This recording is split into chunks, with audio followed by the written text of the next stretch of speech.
18/10/2024। मीठे बच्चे, बाप आया है तुम्हें गुलगुल बनाने।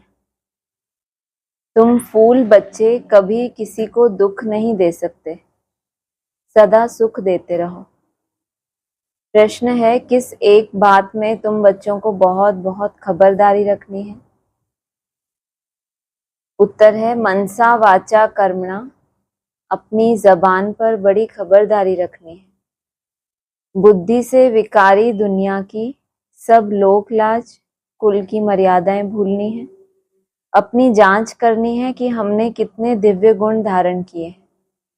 लक्ष्मी नारायण जैसे सिविलाइज्ड कहाँ तक बने हैं? लक्ष्मी नारायण जैसे सिविलाइज्ड बने हैं, कहाँ तक गुलगुल बने हैं। ओम शांति। शिव बाबा जानते हैं यह हमारे बच्चे आत्माएं हैं। तुम बच्चों को आत्मा समझ शरीर को भूल शिव बाबा को याद करना है। शिव बाबा कहते हैं, मैं तुम बच्चों को पढ़ाता हूँ। शिव बाबा भी निराकार है, तुम आत्माएं भी निराकार हो। यहाँ आकर पार्ट बजाते हो, बाप भी आकर पार्ट बजाते हैं। यह भी तुम जानते हो, ड्रामा प्लान अनुसार बाप हमको आकर गुलगुल बनाते हैं। तो सब अवगुणों को छोड़ गुणवान बनना चाहिए। गुणवान कभी किसी को दुख नहीं देते, सुना अनसुना नहीं करते। कोई दुखी है तो उसका दुख दूर करते हैं। क्या विशेषताएं बताई गुणवान की? 3 विशेषताएं बोलो। और एक और क्या नहीं करते गुणवान? सुना अनसुना नहीं करते। और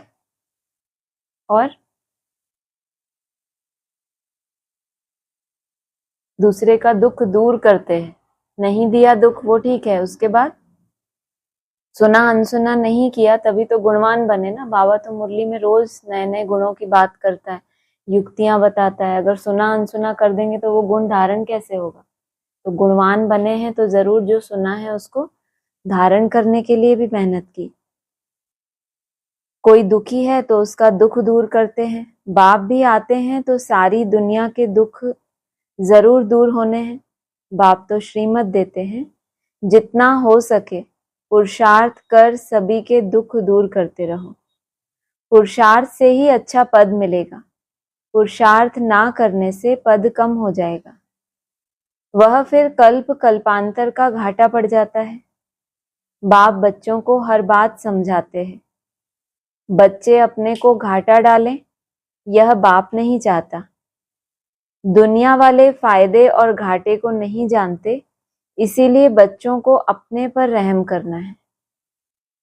दूसरों को ज्ञान सुनाते हैं ना कि इनका फायदा हो जाए। बाबा कह रहे हैं वो तो फायदे और घाटे को जानते ही नहीं है, कैसे फायदा होगा और कैसे अगर उल्लंघन किया तो घाटा हो जाएगा।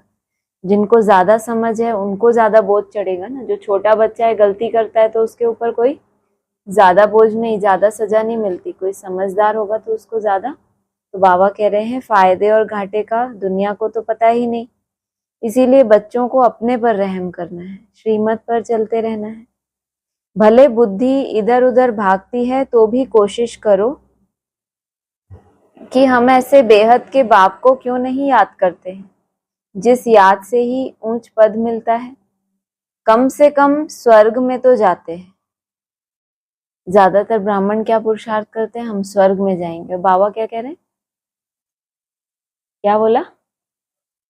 कम से कम स्वर्ग में तो जाते ही हैं, तो ज्यादा से ज्यादा कहाँ जाएंगे? हाँ, बच्चों के माँ बाप कहते हैं कम से कम स्वर्ग में तो जाते हैं, परंतु स्वर्ग में भी ऊंच पद पाना है। उस दिन क्या बोला था? स्वर्ग में भी गरीब भी हैं, साहूकार भी हैं, पूरी राजधानी है ना। जाते तो सभी हैं, लेकिन वहां जाके भी गरीब प्रजा बनते हैं। बच्चों के माँ बाप कहते हैं ना हमारा बच्चा स्कूल में पढ़कर ऊंच पद पाए। यहाँ तो किसी को भी पता नहीं पड़ता। तुम्हारे संबंधी यह नहीं जानते कि तुम क्या पढ़ाई पढ़ते हो। उस पढ़ाई में तो मित्र संबंधी सब जानते हैं, इसमें कोई नहीं जानते। उस पढ़ाई में जब नौकरी मिलती है, कमाई करते हैं तो माँ बाप खुश होते हैं। अभी आप बताओ अपने माँ बाप को हम डायमंड इकट्ठे करते हैं तो खुश होंगे? नहीं होंगे खुश। हाँ, तो जिनके ज्ञान में चलते हैं वो तो खुश हो जाएंगे, वो भी नहीं होंगे। क्यों नहीं होंगे भाई? हाँ, 1-2 मिनट की शांति खुद भी इकट्ठी करते होंगे तो उनको तो उसकी वैल्यू का पता है कि स्थूल धन तो चलो आ ही जाता है कहीं ना कहीं से, लेकिन ये इसकी कमाई हो जाए, ये संस्कार ही पड़ जाए तो कितनी बड़ी बात है ये। इसमें कोई जानते हैं, कोई नहीं जानते। कोई का बाप जानता है तो भाई बहन नहीं जानते, कोई की माँ जानती है तो बाप नहीं जानता, क्योंकि यह विचित्र पढ़ाई है और विचित्र पढ़ाने वाला है। नंबरवार समझते हैं। बाप समझाते हैं भक्ति तो तुमने बहुत की है, सो भी नंबरवार। जिन्होंने बहुत भक्ति की है वही फिर यह ज्ञान भी लेते हैं। अब भक्ति की रस्म रिवाज पूरी होती है। आगे मीरा के लिए कहा जाता था, उसने लोकलाज कुल की मर्यादा छोड़ी। यहाँ तो तुमको सारे विकारी कुल की मर्यादा छोड़नी है, बुद्धि से सबका संन्यास करना है। इस विकारी दुनिया का कुछ भी अच्छा नहीं लगता है। विकर्म करने वाले बिल्कुल अच्छे नहीं लगते हैं, वह अपनी ही तकदीर को खराब करते हैं। ऐसा कोई बाप थोड़े ही होगा जो बच्चों को किसी को तंग करता हुआ पसंद करेगा या ना पढ़ता हुआ पसंद करेगा। ऐसा कोई भी बाप है जो ये पसंद करे कि हमारा बच्चा किसी को तंग कर रहा है या फिर नहीं पढ़ाई कर रहा? तुम बच्चे जानते हो वहां ऐसे कोई बच्चे होते नहीं। नाम ही है देवी देवता, कितना पवित्र नाम है। अपनी जांच करनी है, हमारे में दैवी गुण है। सहनशील भी बनना होता है। बुद्धि योग की बात है, सहनशील बनना कहाँ की बात है? क्यों? वाचा से भी तो हम नहीं बोलते कुछ, तो सहन ही करते हैं ना, लेकिन मन में उसकी वैसी ही छाप पड़ेगी। मजबूरी से सहन करने की छाप कैसी पड़ेगी? उसकी एक लिमिट रहेगी। 1 बार करोगे, 2 बार करोगे, 20 बार करोगे, 100 बार करोगे, फिर क्या होगा? ज्वालामुखी? नहीं, ऐसा नहीं होगा, क्योंकि बुद्धि योग तो उसमें मन को तो समझाया ही नहीं कि सहन करने से क्या फायदा होता है। मन अगर समझ जाए कि सहनशीलता तो मेरा निजी संस्कार है, तो उसको खुशी होगी या दुख होगा? खुशी होगी ना। यह लड़ाई तो बहुत मीठी है। बाप को याद करने में कोई लड़ाई की बात नहीं। लड़ाई की बात किसमें है? दिव्य गुणों को जब धारण करना होता है, अपने अहंकार का जब क्या करना होता है, मारना होता है, उसमें लड़ाई की बात है। लेकिन कैसी लड़ाई है? मीठी लड़ाई है। बाप को याद करने में कोई लड़ाई की बात नहीं। बाकी हाँ, इसमें माया विघ्न डालती है, उनसे संभाल करनी होती है। माया पर विजय तो तुमको ही पानी है। तुम जानते हो कल्प कल्प हम जो कुछ करते आए हैं, बिल्कुल एक्यूरेट वही पुरुषार्थ चलता है जो कल्प कल्प चलता आया है। तुम जानते हो अभी हम पद्मा पदम भाग्यशाली बनते हैं, फिर सतयुग में अथाह सुखी रहते हैं। कल्प कल्प बाप ऐसे ही समझाते हैं, यह कोई नई बात नहीं, यह बहुत पुरानी बात है। बाप तो चाहते हैं कि बच्चे पूरा गुलगुल बने। लौकिक बाप की भी दिल होगी ना कि हमारे बच्चे गुलगुल बने। पारलौकिक बाप तो आते ही हैं कांटों को फूल बनाने, तो ऐसा बनना चाहिए ना। मनसा वाचा कर्मणा, जबान पर भी बहुत खबरदारी चाहिए। तो जबान तो वाचा होती है, तो मनसा वाचा कर्मणा, और फिर तो वाचा और जबान में क्या अंतर होता है? नहीं पता ना किसी को। वही वाचा में आएगा, फिर वही कर्मणा में आएगा, फिर वही मंथन का चीज है ये। मनसा वाचा कर्मणा माना कर्मणा में भी मुख्य जो बोल है उसके ऊपर ज्यादा अटेंशन देना है, क्योंकि मोस्टली ब्राह्मण जो है मनसा को नहीं उतना जीत पाते और कर्मणा को जीत लेते हैं, क्योंकि कर्मणा बहुत मोटा सब्जेक्ट है, उसको समझ लेते हैं कि नहीं ये तो नहीं करना। लेकिन वाचा में कभी ना कभी, वाचा बीच का सब्जेक्ट है ना, जो कहते हैं ना कभी, ना इधर के हैं पूरे, ना कर्मणा से भी विकर्म नहीं करते, लेकिन मनसा में भी पूरा वो नहीं है कंट्रोल, तो वाचा से कुछ ना कुछ। तो बाबा ने खास उसके ऊपर अटेंशन दिलाया। हर एक कर्मेंद्रिय पर बड़ी खबरदारी चाहिए, माया बहुत धोखा देने वाली है, उनसे पूरी संभाल रखनी है, बड़ी मंजिल है। आधा कल्प से क्रिमिनल दृष्टि बनी है, उसको एक जन्म में सिविल बनाना है, जैसे इन लक्ष्मी नारायण की है। यह सर्वगुण संपन्न है ना, वहां क्रिमिनल दृष्टि होती नहीं, रावण ही नहीं। यह कोई नई बात नहीं, तुमने अनेक बार यह पद पाया है। दुनिया को तो बिल्कुल पता नहीं कि यह क्या पढ़ते हैं। बाप तुम्हारी सब आशाएं पूर्ण करने आते हैं। अशुभ आशाएं रावण की होती हैं, तुम्हारी हैं शुभ आशाएं। क्रिमिनल कोई भी आश नहीं होनी चाहिए। बच्चों को सुख की लहरों में लहराना है, तुम्हारे अथाह सुखों का वर्णन नहीं कर सकते। दुखों का वर्णन होता है, सुख का वर्णन थोड़े ही होता है। क्यों ऐसा? दुखों का वर्णन होता है और सुखों का वर्णन ही नहीं करते, क्यों?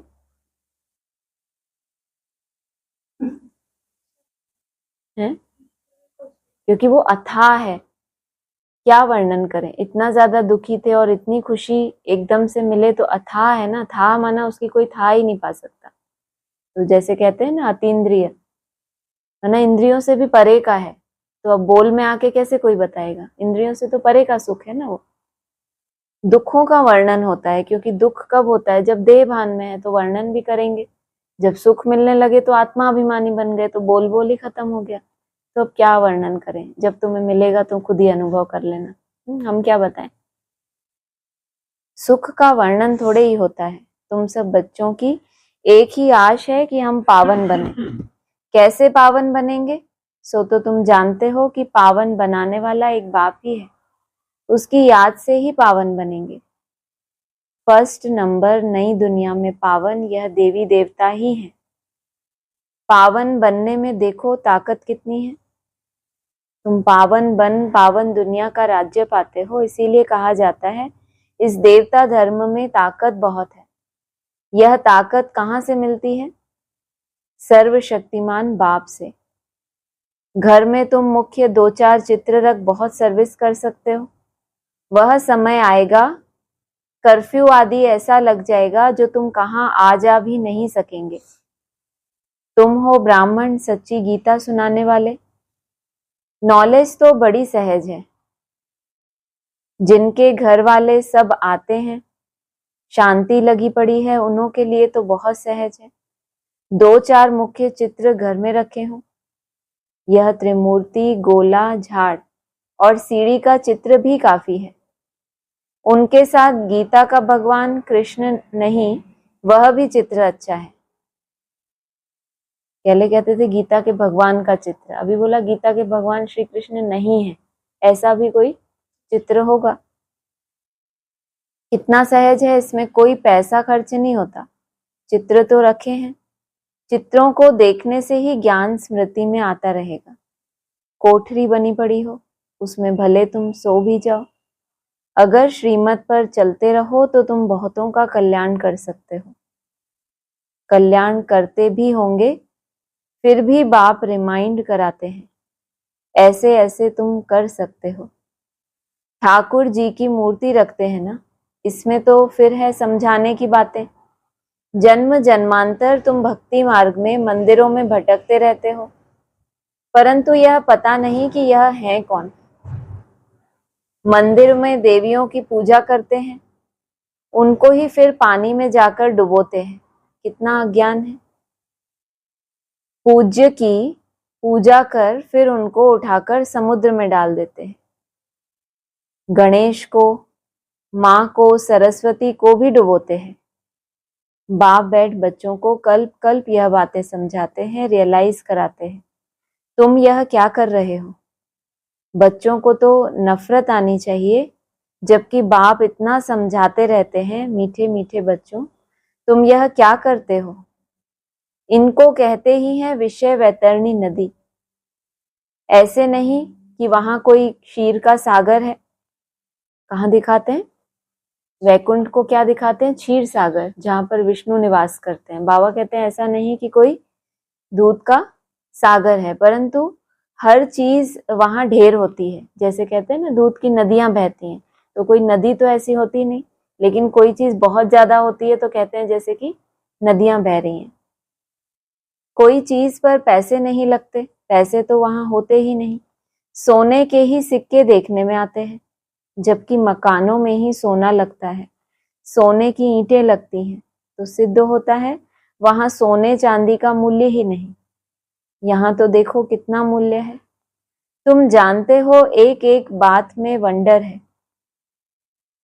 मनुष्य तो मनुष्य ही है, यह देवता भी मनुष्य है, परंतु इनका नाम देवता है। जो केवल मनन चिंतन की स्टेज तक ही रह गए वो मनुष्य तो मनुष्य ही हैं। देवताएं भी मनुष्य हैं, लेकिन इनका नाम देवता है, क्योंकि मनन चिंतन करने के बाद क्या किया? धारणाएं की, दिव्य गुणों को धारण किया, देने वाले बने तो देवता। इनका नाम देवता है। इन्हों के आगे मनुष्य अपनी गंदगी जाहिर करते हैं। सोचो, मनन चिंतन करने वाले हैं, लेकिन देवताओं के आगे जाकर क्या करते हैं? अपनी गंदगी को जाहिर करते हैं। हम पापी हैं, नीच हैं, हमारे में कोई गुण नहीं। तुम बच्चों की बुद्धि में एम ऑब्जेक्ट है, हम यह मनुष्य से देवता बनते हैं। देवताओं में दैवी गुण है, यह तो समझते हैं मंदिरों में जाते हैं, परंतु यह नहीं समझते कि यह भी मनुष्य ही है। हम भी मनुष्य हैं, परंतु यह दैवी गुणों वाले हैं। मंदिरों में क्या करते हैं? कौन से मंदिर हैं यहाँ बेहद में जो देवताओं का परिचय देते हैं? सेंटर्स पे क्या परिचय देते हैं? ये आत्माएं लक्ष्मी नारायण बनेंगी, ये फर्स्ट नारायण, ये सेकंड बनेंगे, ऐसा परिचय देते हैं ना।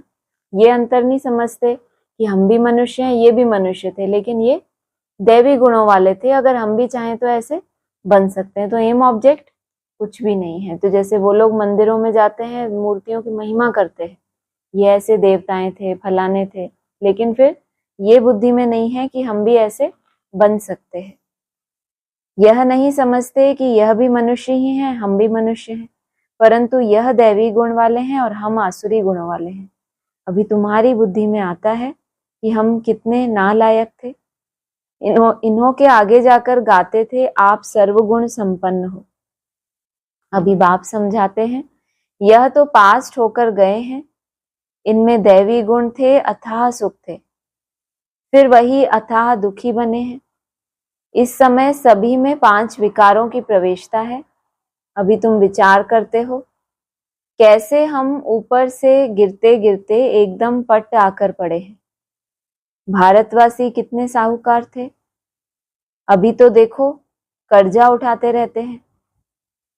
तो यह सब बातें बाप ही बैठ समझाते हैं और कोई बता न सके। ऋषि मुनि भी नेति नेति कहते थे, अर्थात हम नहीं जानते। अभी तुम समझते हो वह तो सच कहते थे। न बाप को न रचना के आदि मध्य अंत को जानते थे। अभी भी कोई नहीं जानते हैं सिवाय तुम बच्चों के। बड़े बड़े सन्यासी महात्माएं कोई नहीं जानते। वास्तव में महान आत्मा तो यह लक्ष्मी नारायण है ना, एवर प्योर है। यह भी नहीं जानते थे तो और कोई कैसे जान सकते हैं? क्या टाइटल दिया? लक्ष्मी नारायण क्या है? एवर प्योर है। वैसे तो क्या कहते हैं बाबा?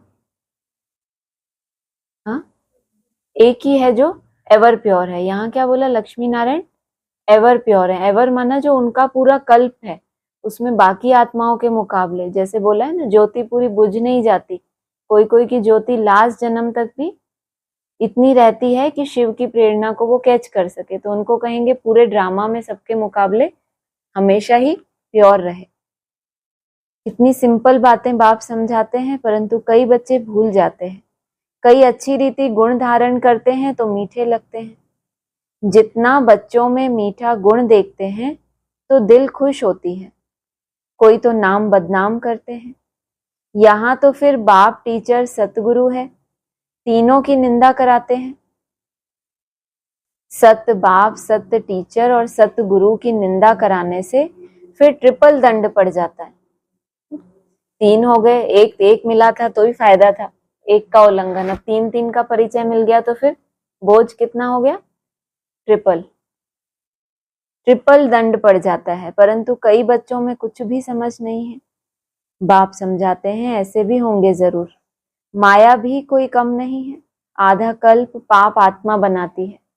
बाप फिर आधा कल्प के लिए पुण्य आत्मा बनाते हैं, वह भी नंबरवार बनते हैं।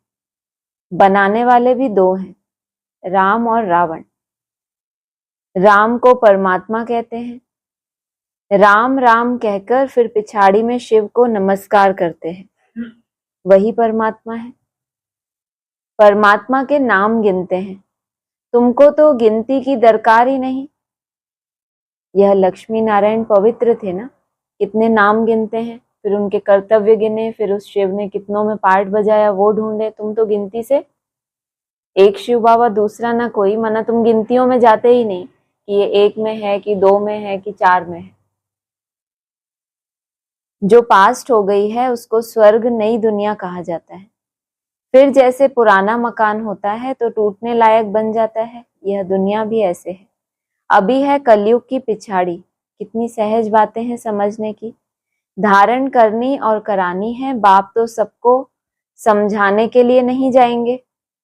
तुम बच्चे ऑन गॉडली सर्विस हो, बाप जो सर्विस सिखलाते हैं वही सर्विस करनी है। तुम्हारी है गॉडली सर्विस ओनली। तुम्हारा नाम ऊंच करने के लिए बाबा ने कलश तुम माताओं को दिया।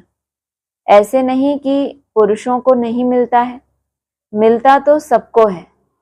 अभी तुम बच्चे जानते हो हम कितने सुखी स्वर्गवासी थे, वहां कोई दुखी नहीं थे। अभी है संगम युग, फिर हम उस दुनिया के, नई दुनिया के मालिक बन रहे हैं। अभी है कलयुग, पुरानी पतित दुनिया। बिल्कुल ही जैसे भैंस बुद्धि मनुष्य हैं। अभी तो इन सब बातों को भूलना पड़ता है। देह सहित देह के सब संबंधों को छोड़ अपने को आत्मा समझना है। शरीर में आत्मा नहीं है तो शरीर कुछ भी कर न सके। उस शरीर पर कितना मोह रखते हैं। शरीर जल गया, आत्मा ने जाकर दूसरा शरीर लिया तो भी 12 मास जैसे हाय हुसैन मचाते रहते हैं। अभी तुम्हारी आत्मा शरीर छोड़ेगी तो जरूर ऊंच घर में जन्म लेगी, नंबरवार। थोड़े ज्ञान वाला साधारण कुल में जन्म लेगा और ऊंच ज्ञान वाला ऊंच कुल में जन्म लेगा। वहां सुख भी बहुत होता है। अच्छा, मीठे मीठे सिकीलदे बच्चों प्रति माता पिता बाप दादा का याद प्यार गुड मॉर्निंग। रूहानी बाप की रूहानी बच्चों को नमस्ते, रूहानी बच्चों की रूहानी बाप दादा को नमस्ते। सार है, बाप जो सुनाते हैं उसे सुना अनसुना नहीं करना। गुणवान बन सबको सुख देना है, पुरुषार्थ कर सबके दुख दूर करने हैं। विकारों के वश होकर कोई भी विकर्म नहीं करना, सहनशील बनना है। कोई भी क्रिमिनल आश नहीं रखनी। सुना अनसुना किया किसी ने, या सुना? क्या बोला बाबा ने?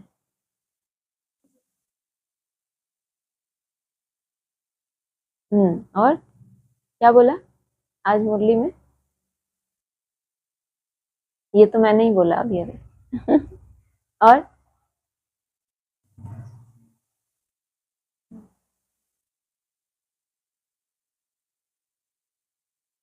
क्या होते हैं वो? दिल को छूते हैं, खुश होती है। और किसी को बस जबान पे खबरदारी रखनी, ठीक? मनसा वाचा कर्मणा। और कुछ सुना अनसुना वाले कोई? सब सुना अनसुना आप चारों ही? वरदान है, शांति की शक्ति द्वारा असंभव को संभव करने वाले सहज योगी भव। ये तो सुना दो। क्या बोला? क्या असम? ये तो पीछे का हो गया। हाँ, किस बात से असंभव को संभव करेंगे? आधा आप लोग बता दो। मिली जुली सरकार है ना। नहीं, एक लाइन, पहली लाइन सुनी नहीं? ऐसा करा करो, आगे वाला पहली लाइन सुना करो, 2 नंबर वाला दूसरी लाइन, तो फिर क्या कि अच्छे से बता पाएंगे। शांति की शक्ति द्वारा असंभव को संभव करने वाले, बोलो। सुना अनसुना पीछे भी सब ऐसे ही है, सुना अनसुना वाला। शांति की शक्ति सर्वश्रेष्ठ शक्ति है। शांति की शक्ति से ही और सब शक्तियां निकली हैं। बोलो, एक एक शक्ति के लिए कितना टेंशन लेने की कोई जरूरत ही नहीं है। शांति की शक्ति से ही सारी शक्तियां, तो इसका मतलब अशांत होने से ही सारे अवगुण आए हैं। तो अगर वो शक्ति के ऊपर ही बाबा देखो सार में मेहनत करा रहा है ना शांति में टिकने की, को पता है इसमें सब कुछ समाया हुआ है। अलग से नहीं भी अगर चिंतन करेंगे तो भी वो चीज शांति में समाई हुई है। साइंस की शक्ति का भी जो प्रभाव है वह साइंस भी साइलेंस से निकली है। विधान ही है। जो भी रिसर्च करते हैं, रिसर्च स्कॉलर होते हैं, साइंटिस्ट बनते हैं, वो लोग बहुत कठिन तपस्या ही कहो, कोई भी रिसर्च करनी होती है तो बिल्कुल सब कुछ भूल जाते हैं, इतना उसके ऊपर फोकस होते हैं, दिन रात उनको पता नहीं चलता। इतना अंडरग्राउंड होके कोई रिसर्च होती है, माना एक व्यक्ति ने सालों लगा दिए होते हैं उसमें, 40 साल। कोई आप नई चीज देखो ना तो आपको पता चलेगा कि इसके ऊपर इस बंदे ने, किसी ने वो बनाया, बल्ब बनाया, शायद 10,000 बार वो फेल हो गया, कुछ ऐसा था वो कहानी, एग्जैक्ट फिगर नहीं मालूम। तो वो फेल हो गया, तो बोले आपने कैसे किया, इतनी बार तो आपने वो किया, फेल हो गया। तो बोले इतनी बार जो फेल हुआ उससे मुझे ये पता चला कि इन 9,000 तरीकों से बल्ब नहीं बनता, ये मुझे सीखने को मिला। नहीं तो उल्टा सोचने वाला क्या सोचता है, अरे मैं 9,999 बार फेल हो गया। उसने बोला 9,999 तरीके नहीं है उस तक पहुंचने के, उस लक्ष्य तक, इसके अलावा कुछ और है। सोच में अंतर है ना, जो इतनी बड़ी उपलब्धियां, ये बहुत बड़ी उपलब्धि नहीं है, जस्ट एक एग्जाम्पल दिया। तो साइंस भी साइलेंस से निकली है, ये रिलेट करने के लिए हमने इसको समझा कि जो साइंसदान होते हैं वो कितनी मेहनत करते हैं। सफलता नहीं मिल जाती कि कोई रिसर्च में बैठे और बस सब कोई नई चीज को सामने लाना है जो अभी तक है ही नहीं संसार में।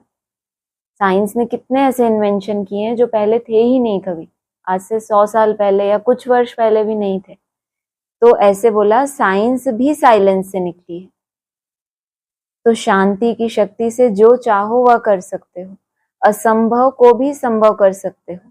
जिसे दुनिया वाले असंभव कहते हैं वह आपके लिए संभव है, और संभव होने के कारण सहज है। तो शांति की शक्ति को धारण कर सहज योगी बनो। स्लोगन है, वाणी द्वारा सबको सुख और शांति दो तो गायन योग्य बनेंगे।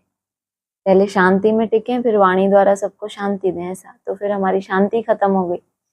लेकिन वाणी द्वारा सबको सुख और शांति दो तो गायन योग्य बनेंगे। ये उनकी बात है जिनको अब माला का गायन होता है ना, और जो पवित्र बनते हैं उनका पूजन होता है, लेकिन माला के सिर्फ मुख हैं, वो मुख का फंक्शन है सारा, बोल बोल का। तो गायन योग्य बने, पूजन योग्य नहीं बोला। ओम शांति। किसी का कुछ है प्रश्न, है कुछ आप लोगों का?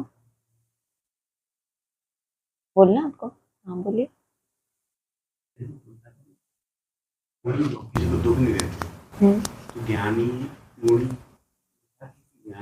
ज्ञान लेने के बाद ही तो गुणों को धारण करने का चात्रक होगा ना। तभी तो बाबा ने कहा सुना अनसुना नहीं करेगा। बाबा ने बोला ये गुण धारण करना है तो उसको तब से ही वो लक्ष्य हो जाएगा कि ये तो धारण करना ही है, तभी तो गुणवान बनेगा। ज्ञान पहले मिलेगा उसको, इसीलिए ज्ञान की सब्जेक्ट पहले, याद की सब्जेक्ट सेकंड, फिर धारणा, और फिर होगी सेवा लास्ट में। ठीक। सत्व प्रधान अवस्था होती है जब ज्ञान में कोई इंटर करता है, ज्ञान धारण करता है, तो उसकी सत्व प्रधान अवस्था होती है। धीरे धीरे तमो रजो में फिर क्यों आ जाता है उसको? तो अवस्था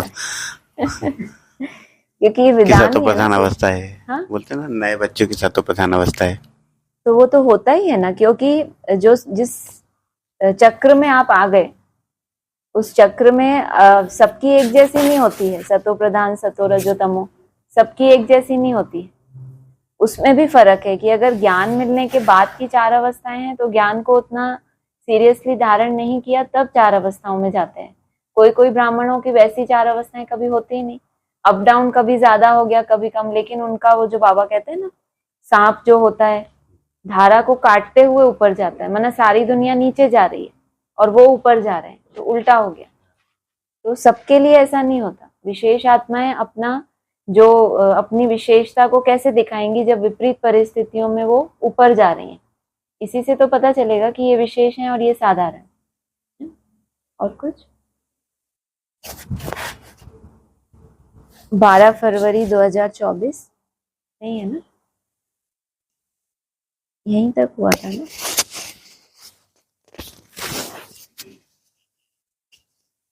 जितनी तुम्हारे में ज्ञान की ताकत भरती जाएगी तो तुम चुंबक बन जाएंगे, तो फिर सबको कशिश होगी। अभी नहीं है, फिर भी यथा योग यथा शक्ति जितना बाप को याद करते हैं। जब ज्ञान की ताकत भर जाएगी तो क्या होगा, चुंबक बन जाएंगे। अभी वैसा नहीं है, लेकिन यथा योग यथा शक्ति तो है। ऐसे नहीं सदैव बाप को याद करते हैं, फिर तो यह शरीर भी ना रहे। यह जो शरीर है इसके जो संस्कार देह भान तुम्हें तंग करता है, फिर तो वो भी रहे ही ना। जैसे कि शरीर है नहीं है तुम्हें ऐसे लगेगा ही नहीं, लाइट बन गए। अगला है, तुम बच्चियां भी दिव्य दृष्टि में छोटा बच्चा देखती हो, इन आंखों से तो देख ना सके। आत्मा को जब दिव्य दृष्टि मिलती है तो शरीर का भान नहीं रहता। उस समय अपने को महारानी और उनको बच्चा समझेंगे। आदि में साक्षात्कार बहुत होते थे, तो जब दिव्य दृष्टि मिलती थी, जब उनकी रस्सी खींच जाती थी, तो उस समय उनको अपने उस चोले का या उस आयु का भान नहीं रहता था। कोई अपने को छोटे प्रिंसेस समझते थे, फिर वैसा ही उनका खान पान रहन सहन महीनों चलता था कि जैसे छोटा बालक होता है। भले वो बड़े हैं दिखने में, लेकिन उस समय उनको अपने उस देह का भान नहीं होता। यह साक्षात्कार भी इस समय बहुतों को होता है।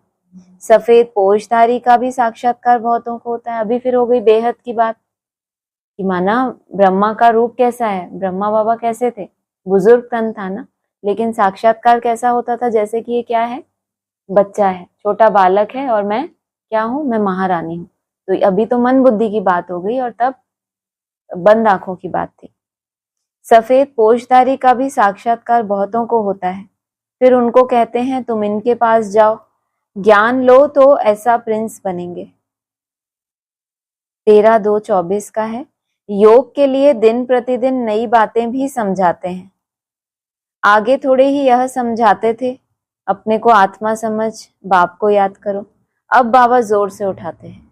आगे इतना इसके ऊपर ध्यान नहीं देते थे, बस बाबा को याद करो, चलो जिस भी विधि से याद करो, मुरली सुनो। अभी ज्यादा ध्यान किस पे देते हैं, डायमंड बनाने पे। तो अभी धीरे धीरे नई नई विधियां बाबा देते जा रहे हैं।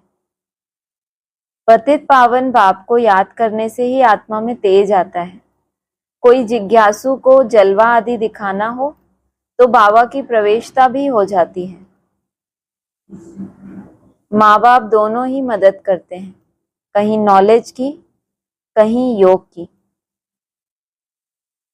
माँ बाप दोनों ही मदद करते हैं, कहीं पर नॉलेज की और कहीं पर दृष्टि की या योग की। बाप तो सदा विदेही है, शरीर का भान है ही नहीं।